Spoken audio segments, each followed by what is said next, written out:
सेहत आपकी, सलाह डॉक्टर की। A1 टीवी का खास प्रोग्राम वेलकम डॉक्टर साहब, देखिए इंडियन भाषा के साथ। आदाब नाज़रीन, A1 टीवी की जानिब से हमने एक खुसूसी प्रोग्राम ख़ास तौर पर आप ही के लिए इस प्रोग्राम का आगाज़ किया है।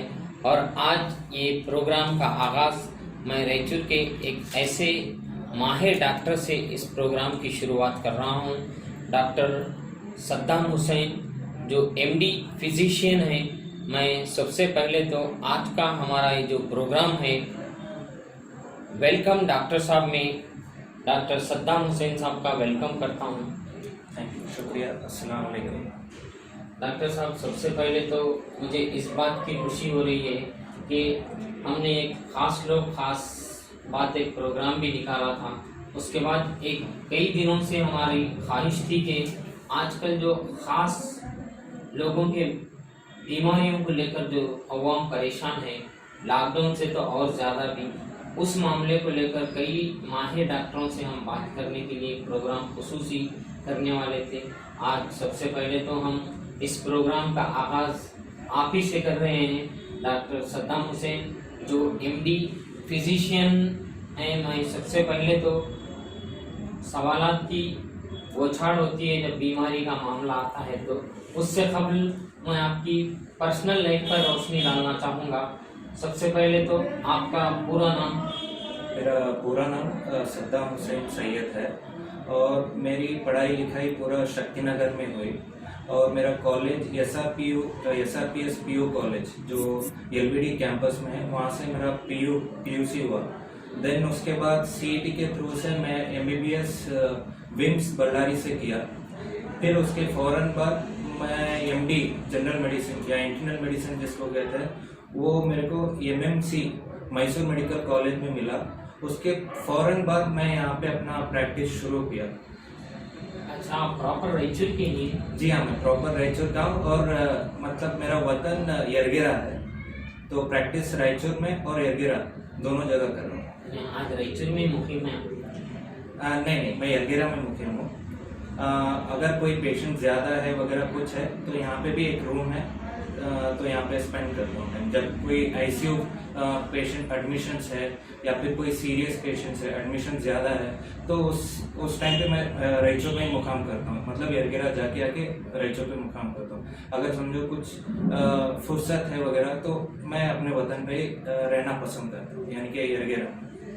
तो सबसे पहला तो मेरा सवाल ये है कि MD जो होते हैं, यानी जो माहिर होते हैं, MBBS के पास ये कोर्स होता शायद, MD में किन किन शोबों पर लोग MD बनते हैं? देखिए, सबसे पहले मैं ये कहना चाहता हूँ MD एक इसमें हर चीज़ की नॉलेज रहना बहुत बहुत ज़रूरी है, क्योंकि यही जो मतलब MD जिसको फिजिशियन कहते हैं, उसको हर चीज़ के बारे में समझ लो। गायनेकोलॉजी है जिसको हम या औरतों के बीमारियों के बारे में, या फिर हड्डियों के बारे में, या फिर हार्ट, किडनी, गुर्दा, जो कुछ भी है, सबसे पहले उसको फिजिशियन ही पहचान के उसको दूसरे तक पहुंचाना उसका काम होता है। अगर ये MD या फिजिशियन ही उसमें फेल हो गया तो हम उसको मतलब समझो एक बीमारी है, बीमारी का जड़ कहाँ है, वो जड़ को हम पहचान के किसी को दे। समझो बीमारी का जड़ दिल में है तो हम कार्डियोलॉजिस्ट को रेफर कर सकते हैं। बीमारी का जड़ अगर समझो हड्डी में है, हड्डी कुछ इन्फेक्शन फैल गया तो हम उसको ऑर्थोपेडिशियन के पास रेफर कर सकते हैं। समझो बीमारी का जड़ जैसे कि मेंस्ट्रुअल प्रॉब्लम से आते हैं औरतें, या फिर ब्लीडिंग के प्रॉब्लम से। कई दफ़ा हम देखते हैं कि पहले वो फिजिशियंस को कंसल्ट करते हैं। हमें उस बीमारी को पहचान के, उसको जड़ तक पहचान के उसका ट्रीटमेंट आगे तक फर्दर लेके जाना होता है। सर, एक ज़माने में जब हम छोटे थे, उस ज़माने में जो भी डॉक्टर MBBS होते या फिजिशियन होते, जैसे कि ख़ास तौर पे हमारे जब छोटे रहने के वक्त डॉक्टर सीतूराम, रमेश गुलजार, जिसे हम रंगोजी रोगी कहते हैं एक ज़माने में, ऐसे लोग पूरा इलाज करते थे। मगर आजकल हर एक माहिर के पास एक एक डॉक्टर भेजते हैं। जैसे कि आपने कहा हार्ट का है तो फलां स्पेशलिस्ट के पास जाओ, किडनी का है तो ऐसा एक कौन से भी डॉक्टर जैसा पहले के डॉक्टर पूरी तरह देखते थे, ऐसा क्यों नहीं हो रहा था? बहुत ही अच्छा सवाल किया आप। इसका मैं जवाब जरूर देना चाहूँगा, क्योंकि पहले लोगों में हेल्थ को लेके, बीमारियों के लेके उतना अवेयरनेस नहीं होता था। सिर्फ अगर कोई बड़ी चीज आ गई तभी हम क्या करते थे, रायचूर में नहीं होता इसका इलाज, कहीं और रेफर कर देंगे, जहाँ पे हम स्पेशलिस्ट या सुपर स्पेशलिस्ट मिलते थे। उस समय पे जब आप जो रमेश गुलजार साहब की बात करें, जो भी एमबीबीएस या जनरल प्रैक्टिस में उसके काम कर रहे हैं, पहले इतने सारे स्पेशलिस्ट या सुपर स्पेशलिस्ट जो आज हम देख रहे हैं, हर तरह के सुपर स्पेशलिस्ट और स्पेशलिस्ट हमारे को आज देखने को मिलेगा रायचूर में। लेकिन एक जमाना ऐसा था, ऐसे सब स्पेशलिस्ट नहीं थे। हर चीज के लिए, छोटे से छोटे एनजीओ के लिए भी हम लोगों को बड़े शहर तक रुक करना पड़ता था, और तब डेथ रेट्स भी ज्यादा होते थे। आज हर स्पेशलिटी रहने की वजह से हम उसको टारगेट अप्रोच कर रहे हैं। टारगेट अप्रोच मतलब जड़ को, जैसे कि मैं बोला, उस जड़ तक जाके हम ट्रीट कर पा रहे हैं। वरना पहले क्या होता था, एक ब्लैंकेट थेरेपी हो जाती थी। ब्लैंकेट मतलब हर तरह का डाल दो, बुखार है मलेरिया का भी डाल दो टैबलेट्स, पैरासिटामोल भी डाल दो, एंटीबायोटिक भी डाल दो, ये डाल दो, वो डाल दो, सब कुछ हो जाता है एक ब्लैंकेट की तरह। लेकिन आज हम उसकी सही डायग्नोसिस तक पहुंच जाए।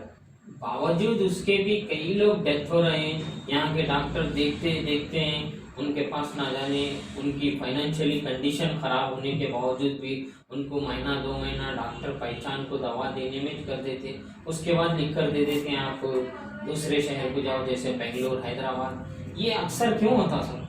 ये बेंगलोर हैदराबाद का कॉन्सेप्ट जो पहले से गड़ गया लोगों में दिमाग में कि नहीं, यहाँ इलाज नहीं होता।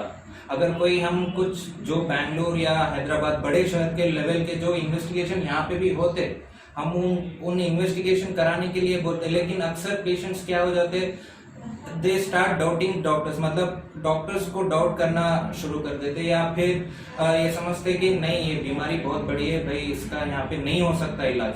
तो हम लोग को ज्यादा मतलब चलो कल के दिन ये इन्वेस्टिगेशन करेंगे, इसका मतलब बीमारी पहचान जाएंगी, वो पहचानने के आखिरी स्टेप में ही पेशेंट को हम खो देते, मतलब पेशेंट या फिर कहीं और रेफर हो जाता। मतलब लोगों में सब्र रहना सबसे पहले इम्पोर्टेंट। जिनके पास पैसा होता है वो लोग ऐसा करते हैं, गरीब लोग ज्यादातर वो लोग तो डॉक्टर पर डिपेंड रखते हैं, मगर डॉक्टर बावजूद उसके 1 महीना 2 महीने देखते हैं, उसके बाद सीधा बेंगलोर जाइए, आप हैदराबाद जाइए। अक्सर ये हो रहा है रायचूर में। नहीं, समझता हूँ, ये सिर्फ पैसों वाले की बात नहीं है, दोनों को कवर करके बोलूं, मतलब सब्र दोनों में भी इम्पोर्टेंट है। मैं अक्सर देखता हूँ पैसे वाले भी सब्र नहीं करते, जो पैसा नहीं है वो भी सब्र नहीं करते। मतलब इस इलाज को समझ, मतलब पहले बीमारी को समझना इम्पोर्टेंट है। अगर आप बीमारी को समझ गए, उसके बाद आगे का काम बहुत आसान हो जाता है। तो आपके हिसाब से रायचूर में इतनी टेक्नोलॉजी, इतने तरीके हैं, माहिरीन हैं कि उनको इलाज यहीं करा सकते हैं? जी 90% यहीं पे इलाज हो सकता है बहुत से बीमारियों के, लेकिन बशर्ते के पहले पेशेंट उसको समझे। इलाज देना बहुत बड़ा काम नहीं है, कोई भी दे सकता, क्योंकि इतने सारे फिजिशियंस है, इतने सारे कार्डियोलॉजिस्ट है, इतने सारे गायनेकोलॉजिस्ट है, हर कोई ट्रीट करने के लिए बैठा। लेकिन पेशेंट को समझना चाहिए कि भरोसा दिखाए और बीमारी को समझे, और जो भी स्टेप्स बोल रहे हैं ऐसा इग्नोर मत करें कि ये रायचूर में इसका इलाज नहीं होता, अरे ये तो रायचूर के डॉक्टर है, ये बीमारी में अच्छे जगह करा, तो आप कराइए, जरूर कराइए, लेकिन आप यहाँ के जो सुपर स्पेशलिस्ट है या जो भी स्पेशलिस्ट है उनको अंडर एस्टिमेट ना करें। अच्छा सर, एक खास सवाल कि अक्सर रायचूर में देखने को ये मिल रहा है, जैसे कि लोग किसी डॉक्टर को बताते हैं, वो डॉक्टर किसी और को रेफर करते हैं, बावजूद उसके आज कोई शख्स स्कैनिंग करा लेता है या लैब की जो भी उनकी रिपोर्ट होती है वो लेकर आपके पास आए या किसी और डॉक्टर के पास जाने के बावजूद वो डॉक्टर वो रिपोर्ट आज ही की या कल की होने के बावजूद भी फिर से एक रिपोर्ट लिख के देते हैं, नहीं उनका अलग था टेस्ट, हम हालांकि टेस्ट तो वही होते हैं, मगर फिर वो जहाँ जो लैब में कराना चाह रहे हैं ऐसा वो अपनी लैब को ही रेफर करते हैं। ऐसा क्यों हो रहा है? नहीं, ये बहुत गलत बात है। हाँ, कुछ जो मिसिंग है वही इन्वेस्टिगेशन वो कराते हैं। समझो कोई पेशेंट पहले जनरल फिजिशियन के पास गया, वो अपने नॉलेज के हिसाब से उस बीमारी के बारे में कुछ इन्वेस्टिगेशन लिखा रहता, देन उसके बाद पेशेंट रेफर करने के बाद कोई मतलब जो स्पेशलिस्ट डॉक्टर है या सुपर स्पेशलिस्ट डॉक्टर है उसके पास आता, वो आदमी वो रिपोर्ट्स देख के उसमें जो चीज मिसिंग है और जिसको कुछ और तरीके से टेस्ट कर सकते हैं वैसे टेस्ट ही यहाँ पे जो भी रेफर होते हैं पेशेंट उसको किया जाता। समझो कोई ऐसा नहीं है कि आज का रिपोर्ट 5 दिन तक सेम रहे, ये बहुत गलत चीज है। कुछ लोग देखता हूँ पेशेंट में, नहीं साहब मैं परसों कराया था स्कैनिंग, नहीं साहब 6 महीने पहले मैं MRI कराया। जो 6 महीने पहले या जो कल का आदमी है वो आज नहीं रह सकता, जो कल की बीमारी है वो आज वैसा ही नहीं रह सकती, या बढ़ सकती या इम्प्रूव भी हो सकती। हम कल के या पिछले रिपोर्ट्स देख के आज का ट्रीटमेंट नहीं ले सकते। जब कोई पेशेंट रेफर हो रहा इसका मतलब ये है कि उसकी ज्यादा जांच करो। जो भी बंदा रेफर कर रहा, जो भी डॉक्टर रेफर कर रहा कोई स्पेशलिस्ट या सुपर स्पेशलिस्ट को, इसका मतलब यही है कि हाँ ये मेरे से कहीं चूक हुई, इसको मैं एक और अच्छे से डॉक्टर के पास भेज रहा हूँ जाके इसकी जांच पड़ताल और अच्छे तरीके से हो। तो इसीलिए आपके टेस्ट भी बढ़ते। ये बहुत ही कॉमन सेंस की चीज है, हम इसको इग्नोर करके एक ऐसा पिक्चर बना इसको गलत तरीके से पेश करते कि नहीं इन्हों इतने टेस्ट ना लिखे, उन्हों इतना टेस्ट ना लिखे, लेकिन इसके पीछे की बात कोई भी नहीं करता। क्या टेस्ट लिखे, क्यों लिखे, कब लिखे, तो ये जानना भी जरूरी है। ठीक है सर, शुक्रिया, ये इम्पोर्टेंट सवाल था। और एक खास बात ये सर कि आपने कहा MD में कई तरह के माहिरीन होते हैं, जैसे कि हार्ट को लेकर, किडनी को लेकर, कई एक चीज़ों में। आप किस में माहिर हैं सर? सर मैं फिजिशियन हूँ, इसके बाद एक और डिग्री आती है DM, तो उसमें अलग अलग स्पेशलाइजेशन, मतलब फिजिशियन हर चीज देख सकता है। अगर क्या है टेक्नोलॉजी बढ़ने की वजह से इसमें फिर से सब ग्रुप्स, मतलब हार्ट का सब ग्रुप बन गया, हार्ट स्पेशलिस्ट, और फिर किडनी का स्पेशलिस्ट, फिर लंग्स का स्पेशलिस्ट जिसको रेस्पिरेटरी बोलते हैं, ठीक है। मतलब इसके बाद एक और 3 साल की पढ़ाई होती है, वो करने के बाद उसको सुपर स्पेशलिस्ट कहा जाता है। पहले हर वो इलाज में या जनरल मेडिसिन, मतलब हर कोई हर चीज देख सकते हैं।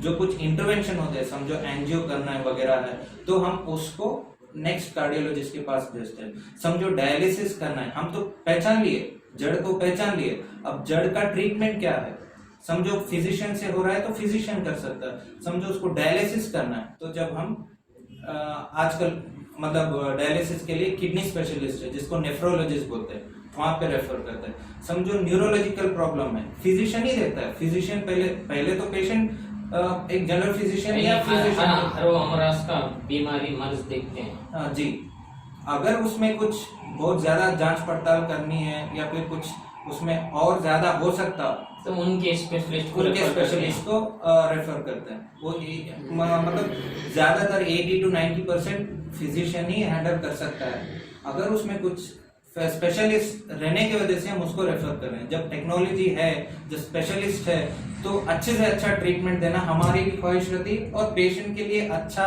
होना भी हमारी ख्वाहिश रहती। तो इस तरह से हम ये करते हैं। ठीक है, शुक्रिया। और एक बात सर कि आज के ये आप देख रहे हैं ये ज़माना इतना मसरूफ़ ज़माना हो गया है, इसके बावजूद लोग अपनी हेल्थ का ख्याल नहीं रख रहे हैं। आपके तरफ से पब्लिक को यानी लोगों को कुछ ऐसा अवेयरनेस बोलिए सर। पहले तो मैं ये कहना चाहूँगा, मेरा इस क्लिनिक का नाम हुदा हेल्थ केयर रखने का बहुत ही बुनियादी मकसद ये था कि हुदा का मतलब अरबी में हिदायत यानी गाइडेंस, तो उसका टैगलाइन भी हम ये दिए कि गाइडिंग टुवर्ड्स बेटर हेल्थ। बहुत से लोग बोलते हैं कि हम क्यूर करते हैं, हम क्यूर वर्ड नहीं है मेडिसिन में। जब आदमी बीमार हो गया तो कुछ ना कुछ इसका हिस्सा चला गया, मतलब उसका बेकार हो गया, तो क्यूर वर्ड नहीं है। क्यूर तो अल्लाह ताला खराब हो गया, हम उसको रिपेयर कर सकते, क्यूर वगैरह ये वर्ड मैं कहना चाहूंगा इसको कम इस्तेमाल करें।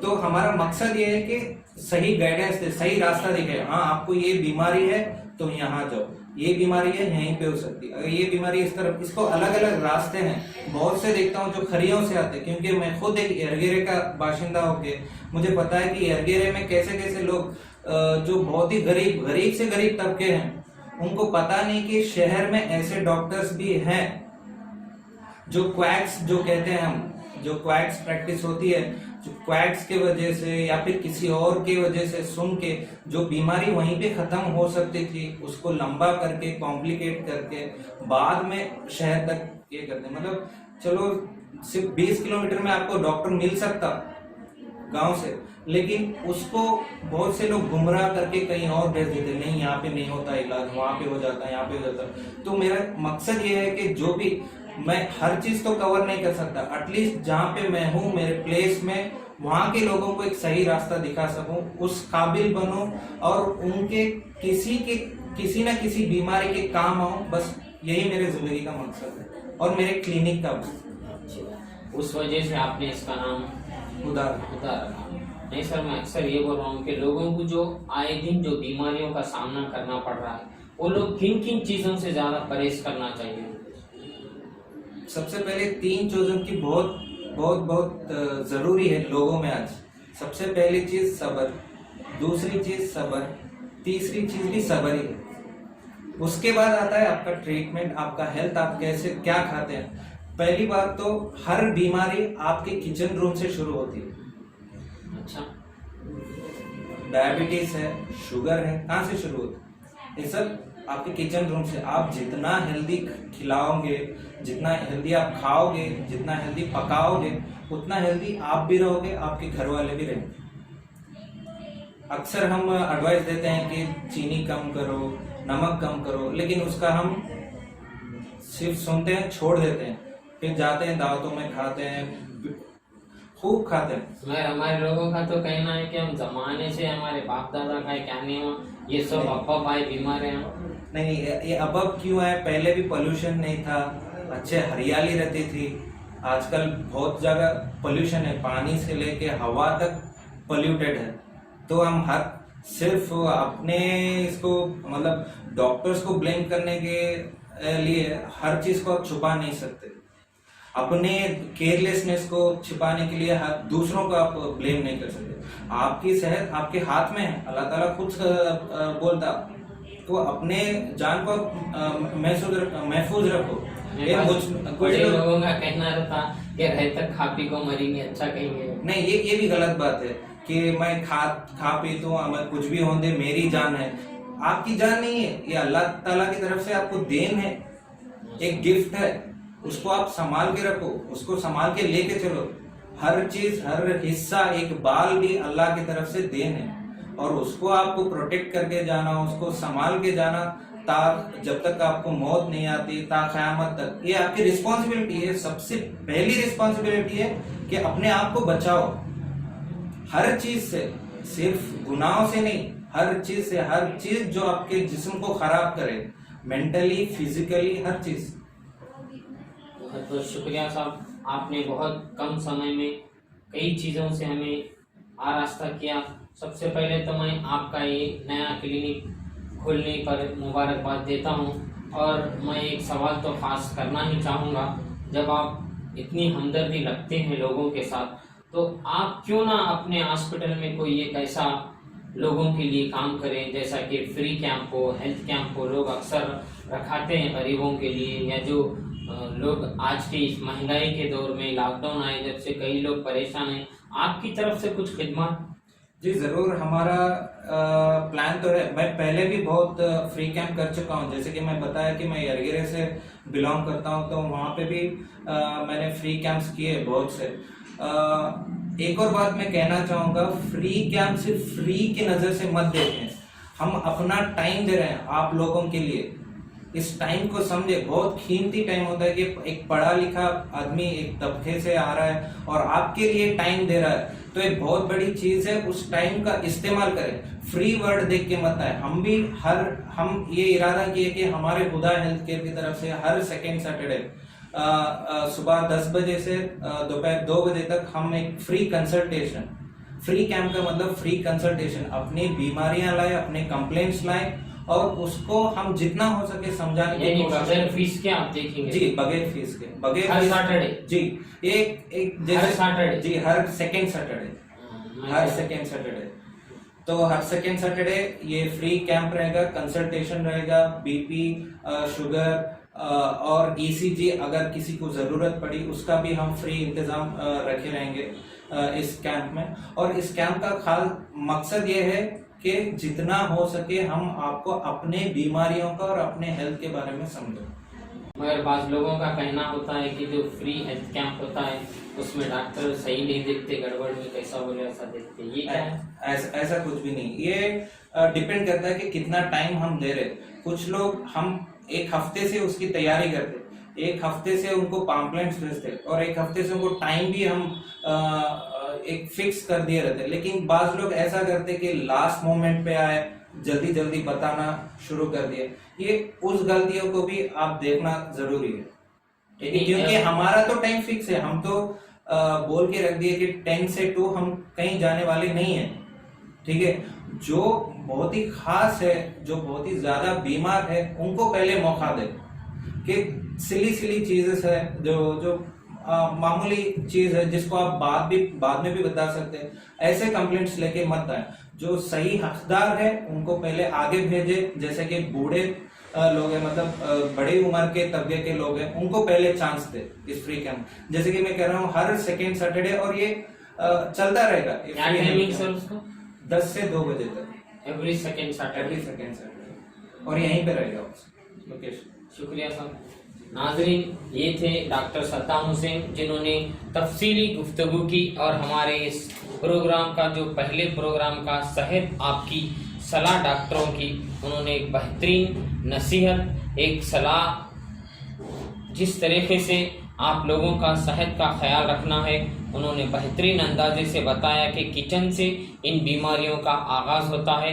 और अभी आपने सुना कि हर सेकेंड सैटरडे सुबह 10 बजे से 2 बजे तक जाकिर हुसैन चौक के करीब नौरंग दरवाज़ा रोड के टर्निंग में, यानी कॉर्नर पे ही जो ख़दीम खटारिया डॉक्टर साहब थे उसके बाजू में ये डॉक्टर सद्दाम हुसैन साहब का क्लिनिक है।